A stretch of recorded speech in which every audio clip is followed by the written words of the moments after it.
بسم اللہ الرحمن الرحیم۔ السلام علیکم۔ بغداد کے بازار میں ایک حلوائی صبح صبح اپنی دکان سجا رہا تھا کہ ایک فقیر آ نکلا تو دکاندار نے کہا کہ بابا جی آؤ بیٹھو۔ فقیر بیٹھ گیا تو حلوائی نے گرم گرم دودھ فقیر کو پیش کیا۔ فقیر نے دودھ پی کر اللہ تعالیٰ کا شکر ادا کیا اور اس حلوائی کو کہا کہ بھائی تیرا شکریہ، اور یہ کہہ کر فقیر چل پڑا۔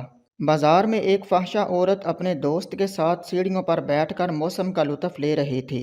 ہلکی ہلکی بوندا باندی ہو رہی تھی۔ بازار میں کیچڑ تھا۔ فقیر اپنی موج میں بازار سے گزر رہا تھا کہ فقیر کے چلنے سے ایک چھینٹا اڑا اور فحشہ عورت کے لباس پر گر گیا۔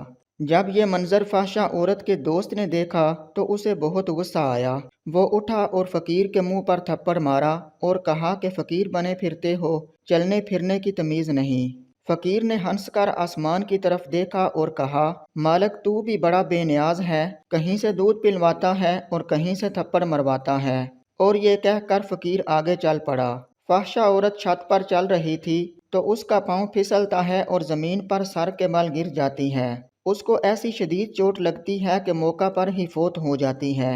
شور مچ گیا کہ فقیر نے آسمان کی طرف منہ کر کے بد دعا دی تھی، جس کی وجہ سے یہ قیمتی جان چلی گئی۔ فقیر ابھی بازار کے دوسرے کونے تک نہیں پہنچ پایا تھا کہ لوگوں نے فقیر کو پکڑ لیا اور کہا کہ بڑے فقیر بنے پھرتے ہو، حوصلہ بھی نہیں رکھتے ہو۔ فقیر نے کہا کہ کیا ہوا میاں؟ لوگوں نے کہا کہ تم نے بد دعا دی اور عورت کی جان چلی گئی۔ فقیر نے کہا کہ واللہ میں نے تو کوئی بد دعا نہیں دی۔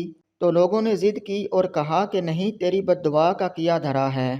جب لوگوں نے ضد کی تو فقیر نے کہا کہ اصل بات پوچھتے ہو تو میں نے کوئی بد دعا نہیں کی، بلکہ یہ یاروں یاروں کی لڑائی ہے۔ لوگوں نے کہا کہ وہ کیسے؟ فقیر نے کہا کہ جب میں گزر رہا تھا اور میرے پاؤں سے چھینٹا اڑا اور اس عورت کے لباس پر پڑا تو اس کے یار کو غصہ آ گیا، اس نے مجھے مارا تو پھر میرے یار کو بھی غصہ آ گیا۔